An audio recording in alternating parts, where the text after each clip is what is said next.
O Mundo na Guaíba. Apresentação e produção, Jurandir Soares. Boa noite. Estamos começando a reapresentação do programa O Mundo na Guaíba. 1º de março de 2026. Este programa tem o apoio de Cindy Lojas Porto Alegre, Padaria e Confeitaria Roma e Instituto Unimed RS. O futuro do varejo é agora. FBV 2026, de 20 a 22 de maio. Ingressos antecipados em feirabrasileiradovarejo.com.br. Cindy Lojas Porto Alegre. Padaria e Confeitaria Roma, Andrada 797. Do café da manhã ao lanche da noite, passando pelo almoço caseiro e uma variedade de doces e salgados. Tudo com melhor sabor, qualidade e esmero no preparo. Reservas e pedidos pelo telefone 51 99391 4421. Padaria e Confeitaria Roma, na Andradas 797. Há 18 anos, o Instituto Unimed RS transforma realidades, promovendo projetos sociais em todo o estado. Saúde, educação, cultura e sustentabilidade são os pilares deste trabalho. E você também pode fazer parte dessa mudança. Destine uma parte do seu imposto de renda e ajude a continuar esta missão. institutounimed.org.br. No programa de hoje, vamos falar a respeito de Donald Trump, que na prestação de contas falou maravilhas sobre sua administração. Irã e Estados Unidos voltam à mesa de negociações. Os ayatolás têm capacidade, conforme ameaçam, de afundar o maior porta-aviões do mundo? México retoma atividades após o caos provocado pelo narcotráfico. A guerra na Ucrânia completa 4 anos e a Rússia estancou seu avanço e está sentindo os custos da guerra.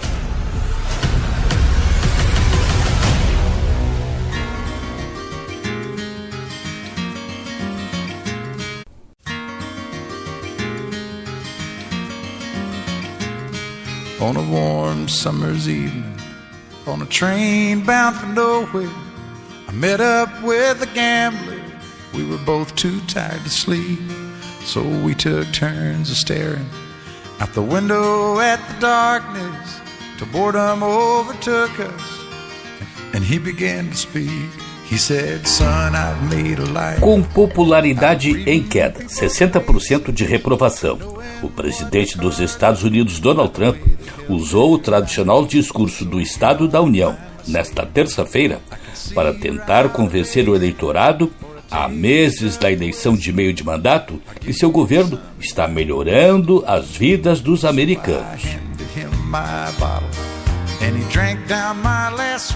Trump disse que o país vive uma era de ouro desde a sua volta ao poder, há mais de um ano.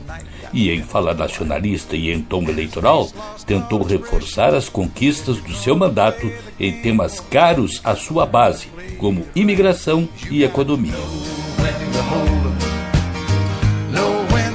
O presidente começou seu discurso dizendo que herdou de Joe Biden um país em ruínas, mas que foi capaz de resgatá-lo.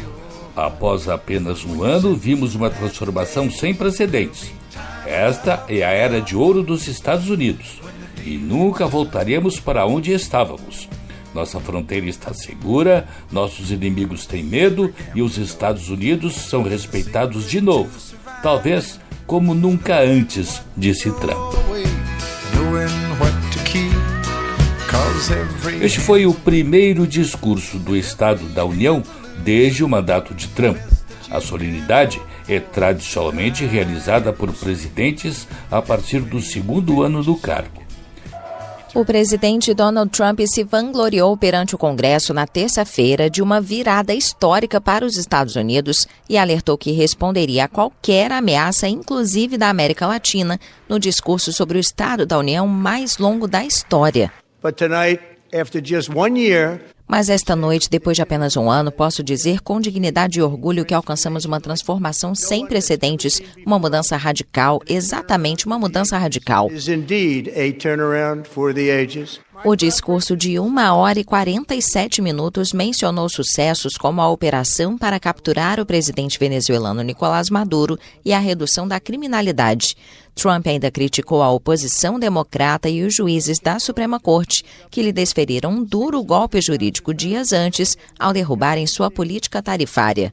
And then just 4 days ago, an unfortunate E então, apenas 4 dias, uma decisão infeliz da Suprema Corte dos Estados Unidos. Acabou de ser divulgado um processo muito infeliz. Trump também afirmou que a Venezuela já vendeu aos Estados Unidos mais de 80 milhões de barris de petróleo. Em seguida, surpreendeu ao apresentar o ex-candidato presidencial venezuelano Henrique Márquez, que acabara de ser libertado da prisão em Caracas. Trump também apresentou a seleção masculina de hóquei no gelo, que conquistou a medalha de ouro nos Jogos Olímpicos de Milão, um feito que não alcançavam desde 1980, e pediu ao Congresso que aprove uma lei de identificação do eleitor. And perhaps most importantly, I'm asking you to approve the Save Peço que aprovem a lei Save America para impedir que imigrantes ilegais e outras pessoas sem documentos votem em nossas sagradas eleições americanas. A fraude é desenfreada. Stop illegal aliens and others who are unpermitted persons from voting in our sacred American elections. The cheating is rampant in our elections. A deputada democrata Ilhan Omar, política de origem somália, acusou o governo de matar americanos. A democrata se referia às mortes de 2 ativistas que se opunham às batidas policiais contra imigrantes sem documentos em Minneapolis, na crise política mais grave em seu segundo mandato e a causa da queda em sua popularidade. Como presidente, farei a paz onde puder, mas nunca hesitarei em confrontar ameaças aos Estados Unidos onde quer que seja necessário. O líder republicano voltou a emitir alertas a inimigos como o Irã e afirmou que busca uma solução diplomática, embora tenha advertido sobre o risco que o país do Oriente Médio desenvolva armas nucleares. They've already developed missiles that Eles já desenvolveram mísseis que podem ameaçar a Europa e nossas bases no exterior e estão trabalhando para construir mísseis que em breve alcançarão os Estados Unidos. Após a Operação Martelo da Meia-Noite, eles foram avisados para não tentarem reconstruir seu programa de armas, particularmente armas nucleares. No entanto, eles continuam e estão começando tudo de novo. Nós o aniquilamos e eles querem começar tudo de novo. and they want to start all over again. Há um ano, o republicano prometeu o início de uma era de ouro para seu país, irritado com a inflação persistente, a divisão política e a crescente sombra da China. Dezenas de congressistas democratas boicotaram o evento anual tradicional em protesto contra as políticas anti-imigração do presidente. On a warm summer's evening, on a train bound for nowhere, I met up. Diferentemente do ano passado, quando subiu ao palco do Congresso para um discurso após vencer a eleição com ampla margem, Trump agora está diante de uma nação em que 60% dizem desaprovar a forma como conduz o seu governo. Isto, segundo a pesquisa do Washington Post, ABC News Ipsos. By the way they held their eyes. So if you don't mind my saying, O republicano se vangloriou de sua campanha de deportação em massa e citou números sem comprovação de uma série de temas, dizendo, por exemplo, que a inflação e o preço dos combustíveis estão em queda, que os números de homicídios estão em mínima histórica, que o mercado de ações quebra recordes de crescimento, assim como a economia, que países estrangeiros se comprometeram a realizar investimentos de 18 trilhões de dólares nos Estados Unidos.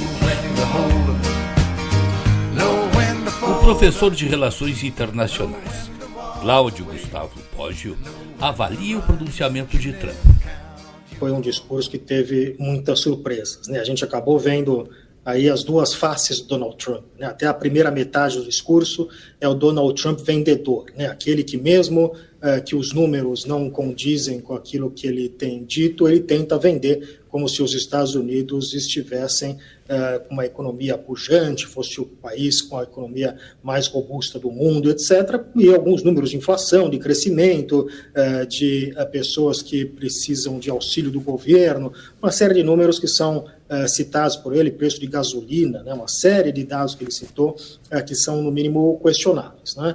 Então, mas teve pelo menos essa tentativa de vender o país, né, que é uma coisa que o Donald Trump, como vendedor, ele é muito bom em vender a si próprio. Então a ideia foi vender que desde que eu virei presidente, tudo mudou nesse país. Estava uma desgraça, agora está tudo ótimo. Então teve essa primeira metade. Na segunda metade nós ouvimos, né, uma face que já conhecemos bastante do Donald Trump, que é essa face um pouco mais sombria, né, em que ele adota uma postura combativa, uma postura em que ele trata os seus adversários como inimigos. Há um momento muito triste, eu diria até, deste discurso em que ele chama os democratas de malucos, e que é normal do Donald Trump, mas o que é triste é que foi aplaudido, né, pelos republicanos, ou seja, não é um governo, né, não apenas o partido como um todo, né, o Partido Republicano, que enxerga esses representantes que estão aí no Congresso como representantes do povo, né, mas enxerga dentro da chave amigo-inimigo. Democratas são inimigos, não apenas adversários ou competidores, e os republicanos são aqueles que, e principalmente Donald Trump, representaria a verdadeira América, que defenderia os cidadãos americanos, etc. E acabou usando um discurso que ele já tem usado já há algum tempo, de muito, enfim, bastante duro com relação a imigrantes que não são imigrantes brancos. Cause every hand's a winner and every hand's a loser, and the best that you. Resumindo, o detalhe é que Trump vendeu os Estados Unidos sob sua administração como vivendo uma época de ouro. Crushed out his cigarette, faded off to sleep, and somewhere in the darkness, the gambler he broke even. But in his final words I found an ace that I could keep. You got to know when to hold up, know when to fold up, know when to walk away, and know when to run. You never count your money. When you're sitting at the table, there'll be time enough for counting. When the dealing's done, you got to know when to hold up, when to hold up, know when to fold up, know when to walk away, and know when to run. You never count your money. When you're sitting at the table, there'll be time enough for counting. When the dealing's done, you got to know when to hold up, know when to fold up, know when to walk away, and know when to run. You never count your money. When you're sitting at the table, there'll be time enough for counting. When the dealing's done. A seguir,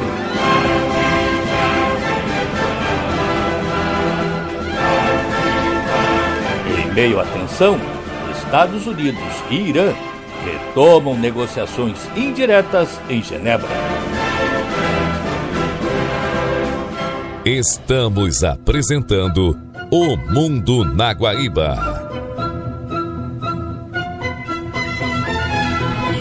Em meio à grande mobilização militar dos Estados Unidos para o Golfo Pérsico, negociadores norte-americanos e do Irã recomeçaram nesta quinta-feira 26 conversas sob intermediação de Omã, em Genebra, para tentar avançar em um acordo sobre o programa nuclear da teocracia.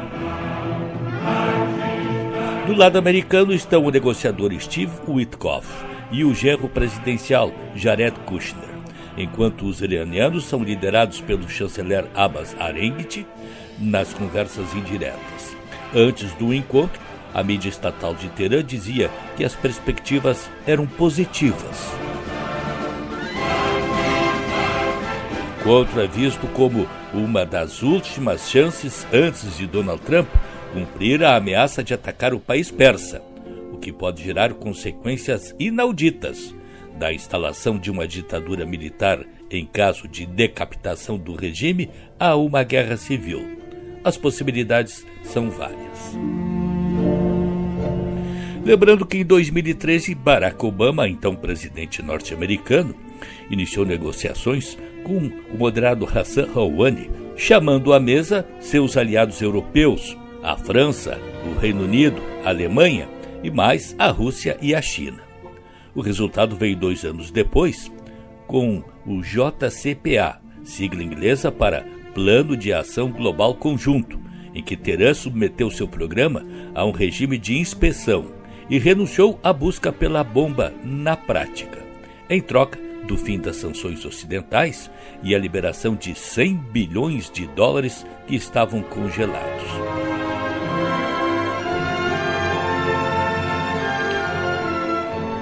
Em 2018, no entanto, o presidente Trump retirou os Estados Unidos do acordo, afirmando que os iranianos apenas ganhavam tempo rumo à bomba. Passou a fase de coerção militar, pressionando Teherã a negociar sob a ameaça de ataques às instalações do programa. Nas escaramuças entre Estados Unidos e Irã e mais Israel e Irã, morreu um dos principais generais do país e um dos principais cientistas nucleares também do Irã. A partir daí, a teocracia passou a acelerar a produção de material físsil, que é enriquecido em ultracentrífugas.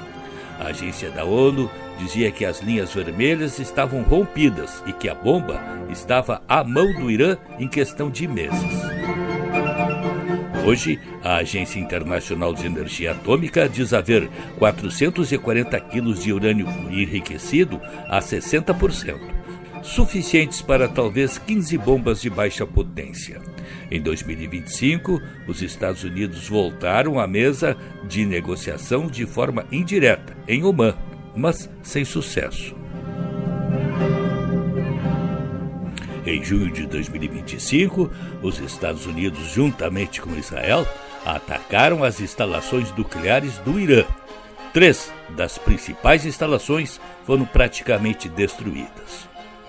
Com novos e maciços protestos de rua contra o regime na virada para 2026, Trump prometeu apoiar os manifestantes, mas recua de um ataque por entender que não tem condições de dar proteção suficiente àqueles que protestam contra o regime.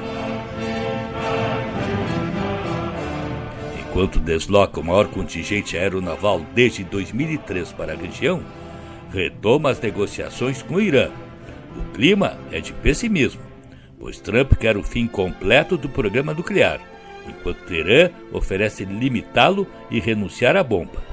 Os Estados Unidos também querem restringir o programa de mísseis balísticos, um pedido de Israel, aliado presumido numa guerra e alvo dessas armas. Assim, é sobre esse clima que se desenvolvem as negociações em Genebra.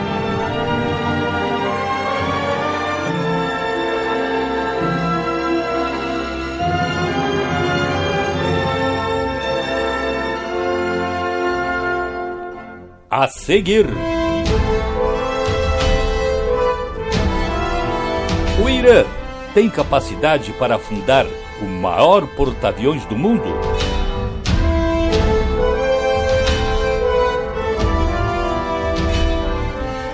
Estamos apresentando O Mundo na Guaíba.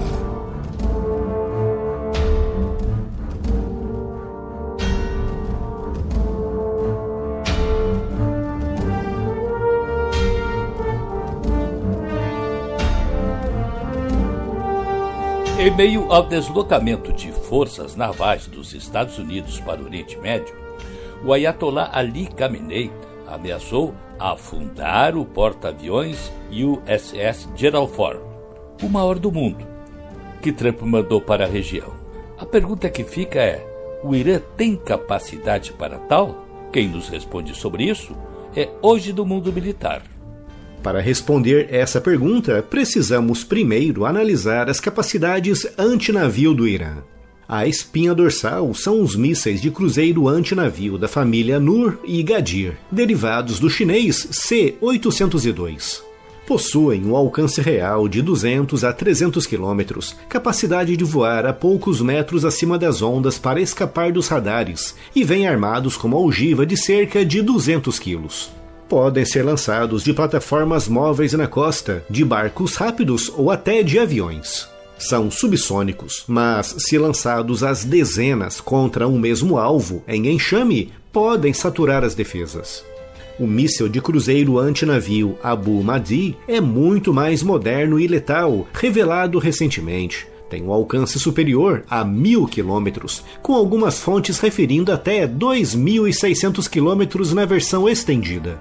Vem equipado com um motor turbojato, voo baixo e orientação por IA, que permite alterar a trajetória no meio do caminho. Saindo da categoria dos mísseis de cruzeiro, o Irã também tem armas do tipo míssil balístico antinavio, onde se destaca o Khalij-Fars, baseado no Fateh 110, com alcance de 300 km, velocidade de 3 a 4 vezes a do som, uma ogiva de até 650 kg. E um veículo de reentrada manobrável com buscador eletroóptico na fase terminal para acertar alvos em movimento. O Zolfagar Bazir, também ele um míssil balístico antinavio, tem um alcance maior de 700 km e um sistema semelhante para a fase terminal de mergulho. Portanto, em resumo, o Irã tem uma gama relativamente ampla de meios ofensivos antinavio, mas apenas o Zolfagar Bazir pode efetivamente representar algum risco, pois é o único com alcance suficiente para alcançar um porta-aviões americano operando, por exemplo, no Golfo de Omã, mas não no Mar Arábico. E também tem um padrão de voo que dificulta muito a sua interceptação, pois ao contrário dos mísseis de cruzeiro antinavio que se aproximam em voo horizontal rente ao mar, o Zolfagar cai na vertical a velocidades de até 5 vezes a do som, dificultando muito qualquer defesa. Mas há um detalhe muito importante: ninguém sabe se efetivamente funciona. Um míssil balístico tradicional, como os iranianos possuem aos milhares, são projetados para atingir alvos fixos em terra, cuja localização é bem conhecida. Mas um míssil balístico antinavio precisa atingir um alvo relativamente pequeno, movendo-se rápido e no meio da imensidão do oceano. E algo assim nunca foi feito antes, nem mesmo por grandes potências militares como Estados Unidos, China ou Rússia. Por isso, há grandes dúvidas sobre a veracidade das afirmações dos iranianos de que eles possuem armas desse tipo plenamente operacionais. E do lado americano, como é que um porta-aviões se defende? Um Carrier Strike Group não é só o porta-aviões, é uma fortaleza móvel. O Gerald R. Ford ou Abraham Lincoln carregam cerca de 70 aeronaves e, por isso, o ar já é uma camada de defesa que pode derrubar lançadores iranianos antes mesmo do disparo. E os porta-aviões nunca navegam sozinhos e estão constantemente cercados por 1 ou 2 cruzadores da classe Ticonderoga, cada um com 122 lançadores de mísseis, e de 3 a 4 destroyers da classe Arleigh Burke, com 96 lançadores de mísseis cada. Se considerarmos que metade desses lançadores estão armados com mísseis antiaéreos, concluímos que uma escolta típica de um porta-aviões pode vir armada com mais de 250 mísseis de defesa aérea. Essas escoltas e o próprio porta-aviões também contam com defesas de ponto de muito curto alcance, como falanques civis e mísseis Sea-Run, criando um anel defensivo interno com um raio de até 8 km, representando a última camada de defesa. E além disso tudo, as escoltas e o porta-aviões vêm equipados com muitas contramedidas, desde as tradicionais como chaff e flares até as eletrônicas. Portanto, para que um míssil iraniano atinja um porta-aviões, precisará passar pelas defesas aéreas dos caças do porta-aviões, depois pelas defesas aéreas das escoltas e, finalmente, pelas contramedidas e pelas defesas de ponto das escoltas e do próprio porta-aviões. São muitas camadas, uma estrutura pensada justamente para proteger esses monstros nucleares de 333 metros de comprimento e 100 mil toneladas de deslocamento. E como se isso não bastasse, há também a questão do alcance, pois um porta-aviões muito dificilmente se aproximará a menos de 600 ou 700 quilômetros do Irã, o que corresponde ao limite máximo do alcance dos mísseis iranianos que poderiam representar algum perigo para a frota. E há também a questão da robustez e do estilo de construção de um porta-aviões nuclear, como os da classe Nimitz e Gerald Ford. São 100 mil toneladas de aço, compartimentado em centenas de seções estanques e com um controle de avarias de elite. Uma ogiva de 650 quilos causaria um grande estrago localizado, mas para afundar seria preciso dezenas de impactos abaixo da linha d'água, ao longo de toda a extensão do casco.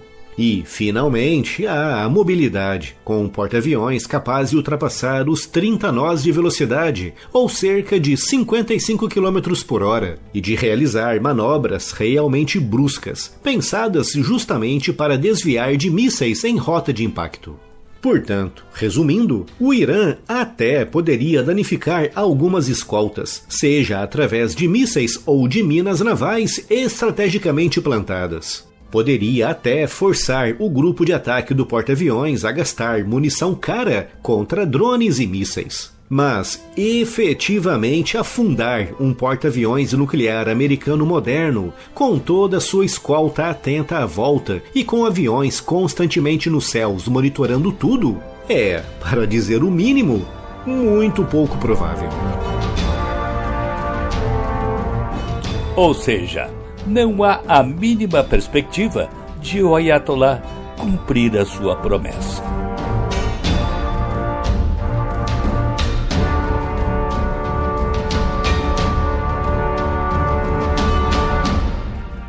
A seguir,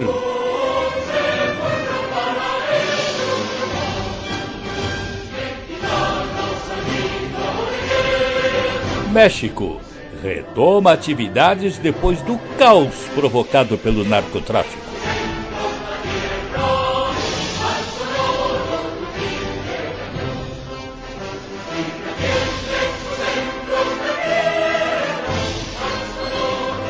Estamos apresentando O Mundo na Guaíba.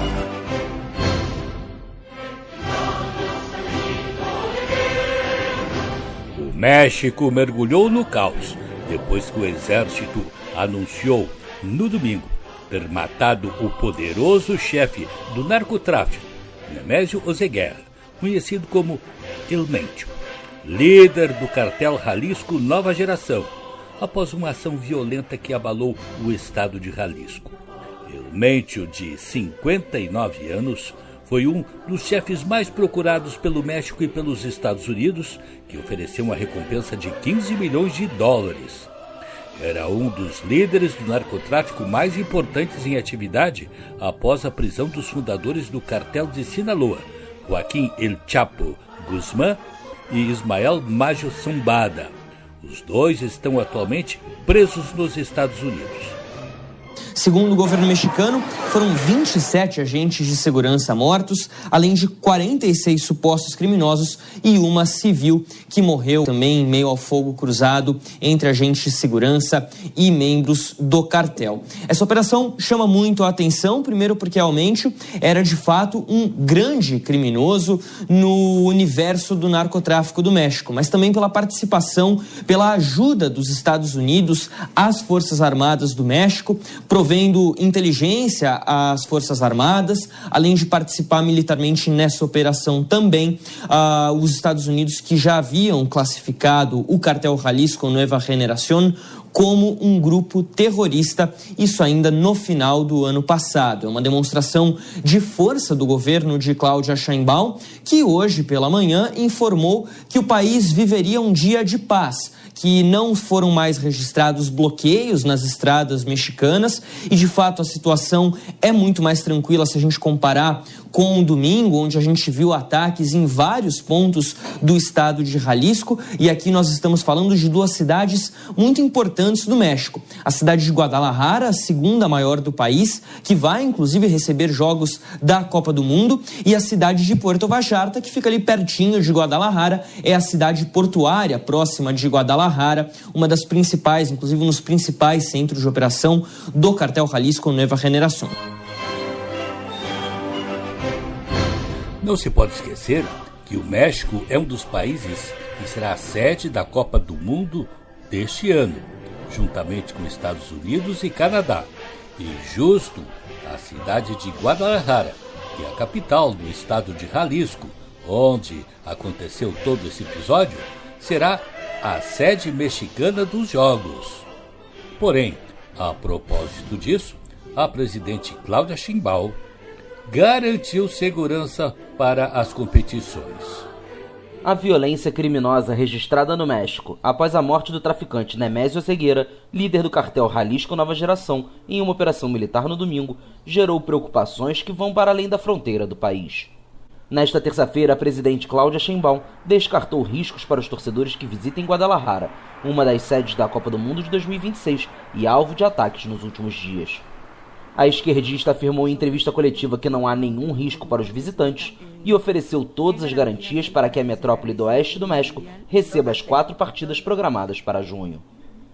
A presidente mexicana afirmou que a situação pouco a pouco está se normalizando e que os aeroportos de Guadalajara e Puerto Vallarta, balneário do Pacífico frequentado por canadenses e americanos, operam sem problemas. Na operação que culminou na morte de Ceguera e nos confrontos posteriores, pelo menos 27 agentes de segurança, 46 supostos criminosos e uma civil morreram, de acordo com um balanço apresentado na segunda-feira. Apelidado de El Mencho, ele era o traficante mais procurado pelo governo americano, que oferecia uma recompensa de 15 milhões de dólares, quase 80 milhões de reais.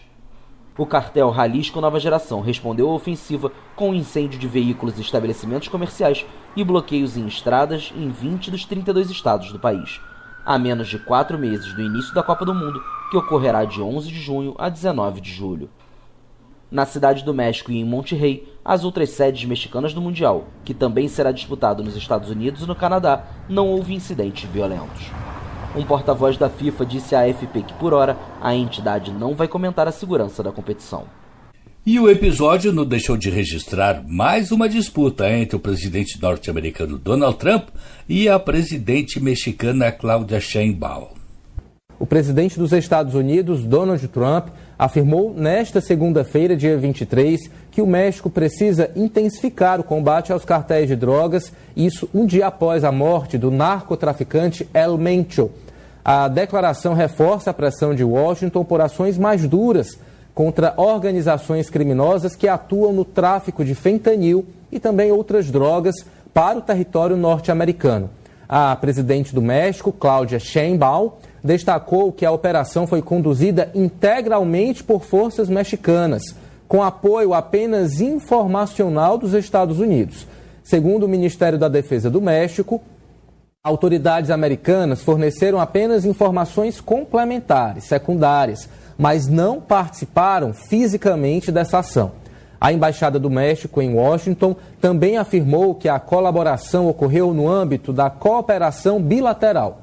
O governo Trump tem defendido maior envolvimento no combate aos cartéis e não descarta operações terrestres em solo mexicano, hipótese rejeitada por Sheinbaum, que busca equilibrar soberania nacional e resultados concretos.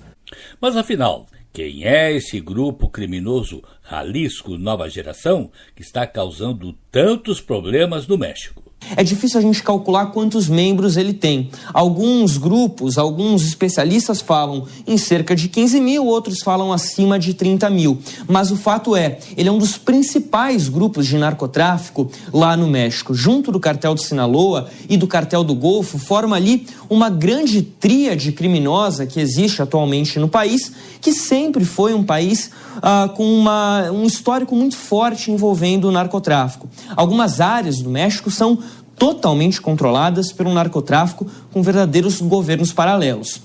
as atividades, claro, o tráfico de drogas. O cartel Jalisco Nueva Generación é responsável direto por grande parte do envio de fentanil, heroína, metanfetamina para os Estados Unidos, mas nos últimos anos ele se especializou também em outros crimes. Ele aumentou o seu escopo criminal para fortalecer as suas fontes de renda. Então aqui a gente está falando de tráfico humano, extorsão, sequestro, mineração ilegal, comércio ilegal. O cartel entrou até mesmo no comércio de avocado, de abacate lá no México nos últimos anos. Como a gente destaca aqui, ele é um grupo fundado em 2009. Ele rapidamente ganhou espaço nesse mundo criminoso mexicano, ganhou território com muita facilidade. O cartel está presente em mais de 20 estados, um total de 32 que tem o México. E a sua principal área de atuação como civil é o estado de Jalisco. Fica, portanto, a curiosidade sobre que força terá o governo de Claudia Sheinbaum para conter a onda de violência que se estabeleceu sobre aquele estado depois da morte do líder do narcotráfico. Um desafio que se torna cada vez maior, não só no México, mas também em muitos países da América Latina.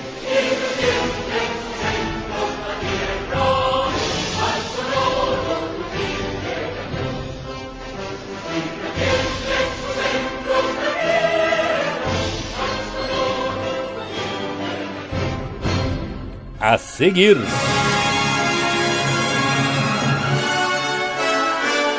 quais as deduções que se fazem após 4 anos de guerra na Ucrânia?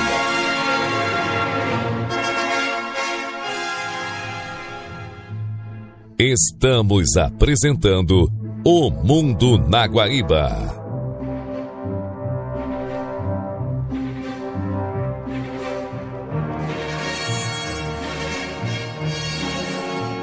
A operação militar especial desfechada por Vladimir Putin contra a Ucrânia, destinada a durar de 10 a 15 dias e resultar na destituição do presidente Volodymyr Zelensky e a colocação no poder de um títere de Moscou, completou nesta terça-feira 4 anos e sem perspectiva de terminar, apesar de todo o desgaste para ambos os lados. Uma pesquisa realizada pelo Centro de Análises Razumkov e Kiev Security Forum indica que apenas 17% dos ucranianos acreditam que esta guerra vai acabar este ano. O mesmo estudo revela que 3 de 4 ucranianos acreditam que se a Ucrânia aceitar a cessão de territórios em troca da paz, a Rússia não irá parar por aí e voltará a atacar mais adiante para tomar mais áreas. A convicção dos ucranianos está baseada em fatos recentes. Em 2014, após a invasão russa da Crimeia, foi firmado um acordo para fim de hostilidades. Porém, em 2022, a Rússia voltou a atacar a Ucrânia com vistas a tomar as 4 províncias do leste que formam a região do Donbass: Donetsk, Lugansk, Kherson e Zaporísia, e anexá-las ao seu território junto com a Crimeia, que havia tomado em 2014. Hoje a Rússia ocupa a maior parte dessas províncias, totalizando cerca de 20% do território ucraniano. Para terminar a guerra, Putin quer que a Ucrânia entregue a totalidade da área, mesmo com as partes que não tomou. E o que é mais grave, e que dá razão para as preocupações futuras dos ucranianos, não aceita a presença de uma força internacional de paz naquela região. Uma força que seria formada por contingentes da Alemanha, França, Reino Unido e outros países europeus. Hoje, o maior problema para a Ucrânia é o abandono a que foi relegada pelos Estados Unidos. O presidente Trump insiste num acordo para pôr fim à guerra, mas que resulta justamente naquela entrega dos territórios por parte da Ucrânia. No entanto, o grande respaldo que Kiev segue tendo é da Europa. Os europeus entendem que estão jogando neste momento com o seu futuro geográfico, político e econômico. E neste caso, o temor não é só com os avanços de Vladimir Putin, mas também de Donald Trump. Vide a questão da Groenlândia e das tarifas. O interesse dos europeus é trazer a Ucrânia, se não para a OTAN, que foi a razão alegada por Putin para a invasão, pelo menos para a União Europeia. A Europa não tem outra opção que não seja apoiar a Ucrânia, ressalta Orysia Litsievich, analista do Centro de Pensamento da Chatham House, sediada em Londres. Se ela, porque se trata de uma ameaça existencial para a Europa.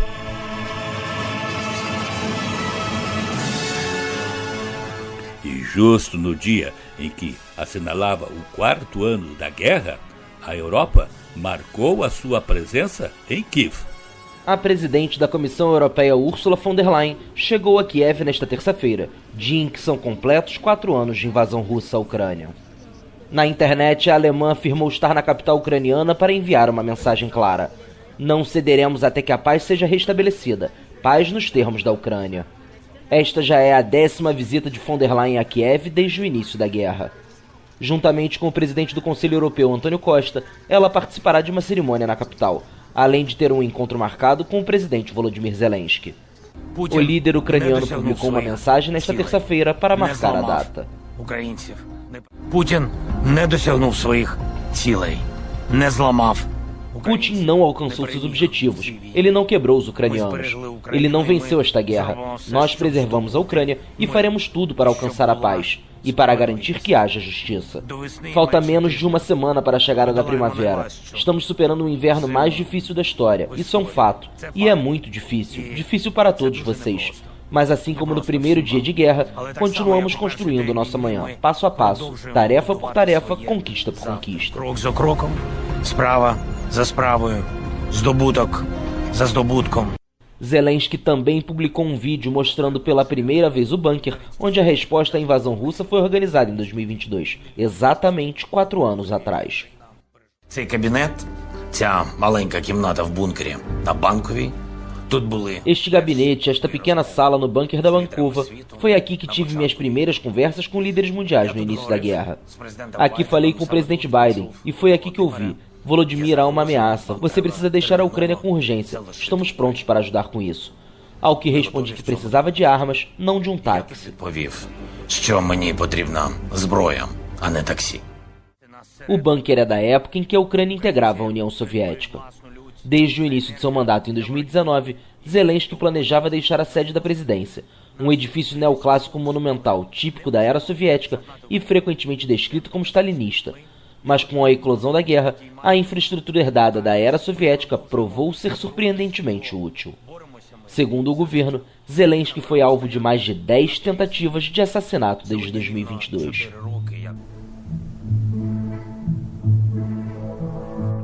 Em recente reunião realizada em Munique para discutir a segurança do continente, a União Europeia decidiu investir pesadamente em defesa e em ajuda à Ucrânia. Até agora, os europeus já destinaram 194 bilhões de euros em ajuda aos ucranianos.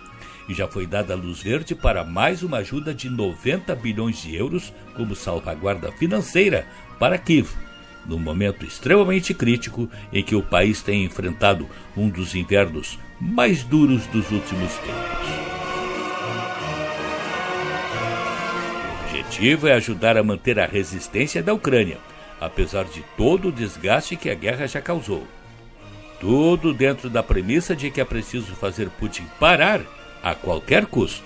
No entanto, segundo o presidente Volodymyr Zelensky, em entrevista que concedeu à BBC News, Putin já está iniciando a Terceira Guerra Mundial. Neste momento que a guerra completa 4 anos e sem uma perspectiva clara de desfecho, o presidente Zelensky tem concedido uma série de entrevistas e agora também a rede britânica disse que o presidente Putin já iniciou a Terceira Guerra Mundial e que a Ucrânia é o último bastião entre Putin e a Europa, já que as suas pretensões de anexação e conquista territorial vão muito além da Ucrânia. Ele disse, abro aspas, acredito que Putin já começou a Terceira Guerra Mundial. A questão é quanto território ele conseguirá tomar e quanto detê-lo. A Rússia quer impor ao mundo um modo de vida diferente e mudar as vidas que as pessoas escolheram para si, fecha aspas. Isso acontece também neste final de inverno aqui na Europa, quando a Rússia continua a atacar as infraestruturas energéticas do país, trazendo muitos transtornos à população da capital Kiev e de regiões fronteiriças com a própria Rússia, sem eletricidade, sem aquecimento e, obviamente, um caos humanitário. Muitas pessoas mortas e feridas. Inclusive, em um relatório recente feito pelo Banco Mundial, pela União Europeia, alguns apontam que a reconstrução da Ucrânia vai custar mais de 3 trilhões de reais. Realmente algo muito acima do PIB do país, o que mostra que esta guerra, por mais que termine em um futuro próximo, continuará sendo muito ainda traumática para a população, que necessitará de muitos anos para reconstruir o seu país e as suas vidas. O problema da continuação da guerra é que significará maior número de mortos de ambos os lados, e não só de soldados, mas também de civis, além da destruição do país e da fuga para outros países. Calcula-se que cerca de 7 milhões de ucranianos foram buscar refúgio em outras nações. Então, a triste notícia, nesta semana em que a guerra completou 4 anos, é de que ela seguirá ainda por tempo indeterminado.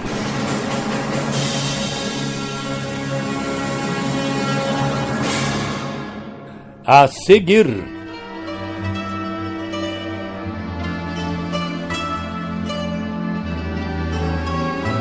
depois de 4 anos, a Rússia começa a sentir os custos da guerra.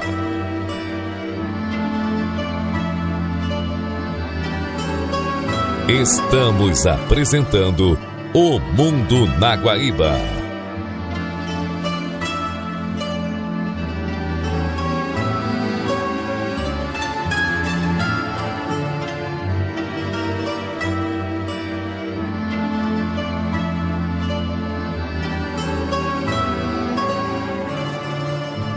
Completados 4 anos da guerra que a Rússia resolveu travar contra a Ucrânia, chega-se a uma situação de impasse. Nem a Rússia vence porque não conseguiu tomar tudo o que queria, nem a Ucrânia é derrotada porque segue resistindo e tendo todo o respaldo da Europa. É lógico que as perdas ucranianas são grandes, em termos de civis, militares, equipamentos e prédios, desde os para fins militares como os de simples uso para moradia de civis.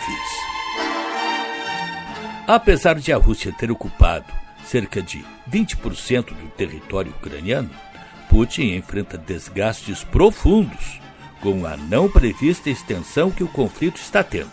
A Rússia viu neste período crescer a OTAN, com a inclusão da Suécia e da Finlândia, aumentando substancialmente a área de sua fronteira com a Aliança Atlântica. Tornou-se dependente da China, praticamente o único comprador de seu petróleo e de outros produtos que consegue colocar no mercado. A economia russa foi forçada a se concentrar na produção de defesa, gerando um crescimento bombeado que esconde problemas estruturais. A inflação e a escassez de produtos básicos pesam sobre a população. A perda do mercado europeu de gás reduziu drasticamente as receitas, perdendo cerca de 34 a 40 bilhões de euros anualmente. Os recursos que deveriam ser aplicados na infraestrutura do país tiveram que ser destinados para gastos militares, que consumiram em 2025 7,2% do PIB do país. O isolamento comercial russo foi acompanhado de inflação e perda de poder aquisitivo da população. Em 2025, o PIB cresceu apenas 0,5%, no pior desempenho desde o início da guerra. A projeção do Fundo Monetário Internacional para 2026 é de crescimento de 0,8%. Entre os principais motivos para a desaceleração está a queda na demanda interna. Os gastos dos consumidores reduziram, pressionados pela escalada dos preços e até mesmo dos impostos. E com isto, Segundo a agência AFP, muitos restaurantes e cafés estão fechando. Soma-se nesse pacote a queda da produtividade diante da falta de demanda, mas ainda as sanções econômicas aplicadas pela União Europeia e pelos Estados Unidos durante o governo Biden. Até surpreende que Donald Trump não tenha suspendido essas sanções. A produtividade será afetada por meio da restrição de transferência de tecnologia, afirmou Alfred Kammer, diretor do Departamento Europeu do FMI, durante coletiva em outubro de 2025, acompanhada pela Reuters. O professor de Relações Internacionais do Berea College, Cláudio Gustavo Poggio, explica as perdas que a Rússia está tendo. E a reportagem fala o quanto que os russos controlam hoje de território, que é cerca de 20%, se você contar a Crimeia, né? Se você não conta a Crimeia que os russos tinham antes da invasão, nós estamos falando aí de uma porcentagem em torno de 12%, 15% do território ucraniano em 4 anos de guerra. E grande parte desse ganho aconteceu no primeiro ano de guerra, né? O ano 2 e o ano 3 foram anos de que havia muito essa percepção de que seria uma guerra paralisada e ganhos muito modestos dos russos em 2 anos de guerra, né? Começa a haver um ganho maior. O melhor ano da Rússia na guerra contra a Ucrânia foi justamente a partir do momento que o Donald Trump assume a presidência dos Estados Unidos, que foi em 2025, onde a Rússia tenta fazer aí um avanço muito maior. Agora, qualquer estrategista vai ter que concordar com o fato de que esta guerra ela é um desastre para a Rússia em muitos aspectos, né? Para começar, em termos de perdas de homens. Você tem aí cerca de acordo com algumas estatísticas, né, mais de 1 milhão de baixas russas, se você contar mortos e feridos. Se você contar apenas mortos, são 300 mil baixas russas. A Rússia praticamente perde hoje por mês tudo aquilo que a União Soviética perdeu em 10 anos de guerra no Afeganistão, ou seja, é um Afeganistão por mês que a Rússia vem perdendo, né? Sem falar dos custos militares, navios afundados, grandes navios símbolos do poder militar russo que foram afundados. Então, uma perda bastante significativa. Eu falei em 1.200.000, isso é mais ou menos todo o pessoal da ativa do exército russo antes da guerra começar. São custos tremendos para o Vladimir Putin, né? Isso que a gente tem que deixar muito claro. Isso é uma questão muito curiosa dessa guerra, porque estamos falando de uma guerra assimétrica, né? Um país que tem 10 vezes mais o PIB do país que está sendo atacado, e ainda assim com grandes custos, e a Ucrânia se defendendo de forma bastante firme. Agora, evidentemente, um país mais fraco como a Ucrânia depende muito para a sua defesa de auxílio externo, né? Esse auxílio veio nos primeiros anos de guerra, o que tornou muito difícil o avanço russo, principalmente em 2023 e 2024, e agora com essa entrada do Donald Trump, é a única razão para o Vladimir Putin talvez celebrar algum ganho estratégico, né? Porque em termos de ganho estratégico, essa guerra também foi um desastre para a Rússia, criou um ressentimento e um nacionalismo ucraniano que vai durar por décadas, levou uma expansão da OTAN com a entrada de países como Suécia e Finlândia, que aumentou muito a fronteira da Rússia com a OTAN,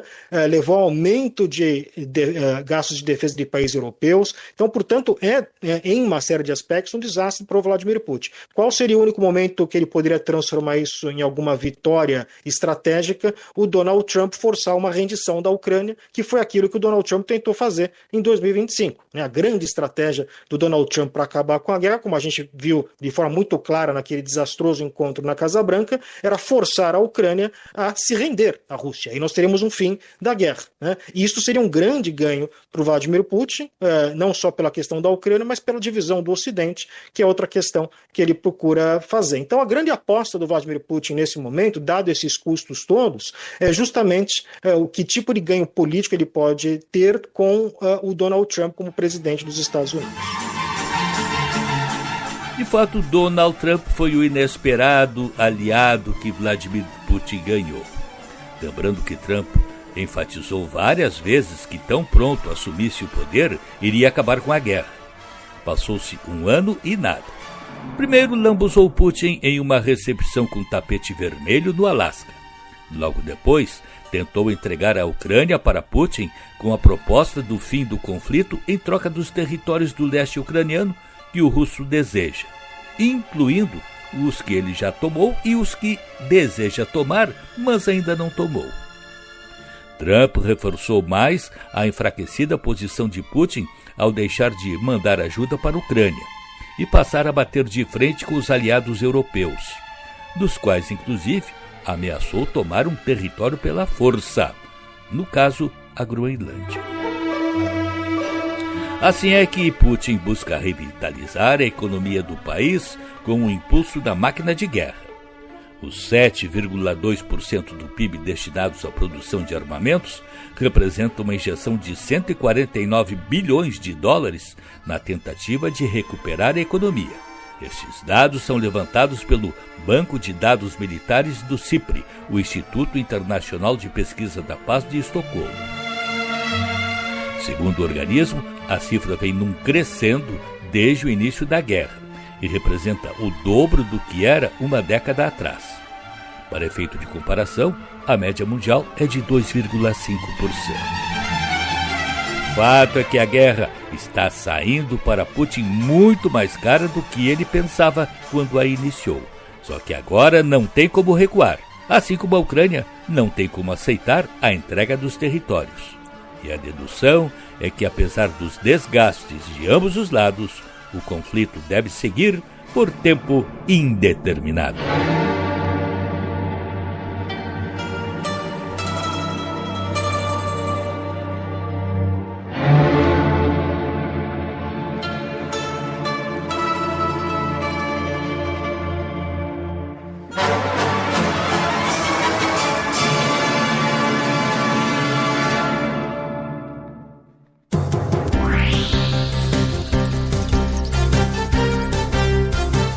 O programa de hoje teve o trabalho na técnica de Cleiton Lopes. Mesa de áudio, Jefferson Gomes. Coordenação de jornalismo, Rafael Sequim. Direção-geral, Claudinei Girotti. E o programa também teve as seguintes participações. Da ONU News em Nova York, Mônica Grayle para a Rádio Guaíba. Silvano Mendes, da Rádio França Internacional, especial para a Rádio Guaíba. Hoje, no mundo militar. Adriana Moisés, da Rádio França Internacional, em especial para a Rádio Guaíba. O Mundo na Guaíba fica disponível no blog jurandirsoares.com.br e no Spotify. Este programa tem o apoio de Cindy Lojas Porto Alegre, Padaria e Confeitaria Roma e Instituto Unimed RS. O futuro do varejo é agora. FBV 2026, de 20 a 22 de maio. Ingressos antecipados em feirabrasileiradovarejo.com.br. Cindy Lojas Porto Alegre. Padaria e Confeitaria Roma, Andrada 797. Do café da manhã ao lanche da noite, passando pelo almoço caseiro e uma variedade de doces e salgados. Tudo com melhor sabor, qualidade e esmero no preparo. Reservas e pedidos pelo telefone 51 99391 4421. Padaria e Confeitaria Roma, na Andradas 797. Há 18 anos, o Instituto Unimed RS transforma realidades, promovendo projetos sociais em todo o estado. Saúde, educação, cultura e sustentabilidade são os pilares deste trabalho. E você também pode fazer parte dessa mudança. Destine uma parte do seu imposto de renda e ajude a continuar esta missão. institutounimed.org.br. O Mundo na Guaíba volta no próximo sábado. Um bom fim de semana para todos. Você ouviu O Mundo na Guaíba. Apresentação e produção, Jurandir Soares.